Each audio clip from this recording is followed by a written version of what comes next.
क्या आपको पता है कि फैक्ट्री में वाइन कैसे बनाई जाती है? और क्या आपको पता है कि फैक्ट्री में विस्की कैसे बनाई जाती है?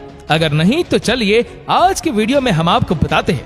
अगर हम विस्की के इंग्रेडिएंट्स की बात करें तो विस्की को बनाने के लिए कम ही इंग्रेडिएंट्स की जरूरत होती है, लेकिन विस्की को पूरी तरह से तैयार होने में काफी समय लगता है।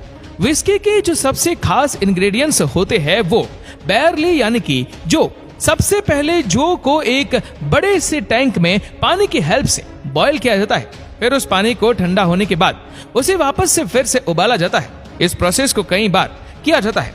इसके बाद इस मिक्सचर में ईस्ट को डाला जाता है। ईस्ट डालने का कारण यह है कि इसमें मौजूद शुगर की मात्रा खत्म होने लगती है और अल्कोहल की मात्रा इंक्रीज होने लगती है। इसे फिर से अच्छे से गर्म किया जाता है और इसमें मौजूद अल्कोहल भाप बनकर उड़ने लगती है, जहां इस भाप को दूसरे कंटेनर में कंडेंस करके कलेक्ट कर लिया जाता है। इसके बाद इस विस्की को बैरल्स में भरकर स्टोर किया जाता है। आपको एक और बात बता दें, इन बैरल्स को अंदर से जलाया जाता है ताकि विस्की को उसका फ्लेवर और टेस्ट मिल सके। फिर विस्की से बने इन बार को गोडाउन्स में 3 से 4 साल तक रख दिया जाता है। ऐसा करने के पीछे का कारण यह है कि इससे विस्की में टेस्ट और कलर आता है। दोस्तों, कंपनी की ओर से आने वाली ये वाइन एक विदेशी वाइन है। ये वाइन इतनी पॉपुलर है कि इस वाइन के शौकीन पूरे दुनिया भर में 160 देशों में पाए जाते हैं। दोस्तों, इसको बनाने की प्रोसेस की शुरुआत वॉल्यूम वाइन स्टेट के भागों से होती है, जहां से रेड और व्हाइट वाइन बनाने के लिए अंगूरों को इकट्ठा किया जाता है। इसको करने के लिए सबसे पहले एक हार्वेस्टर मशीन की मदद से वाइन को पौधों से तोड़ के एक बड़े से बकेट में भर दिया जाता है।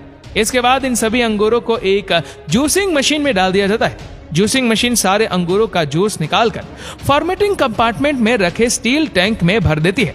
अब बारी आती है वाइन मेकिंग के सबसे क्रिटिकल स्टेज की।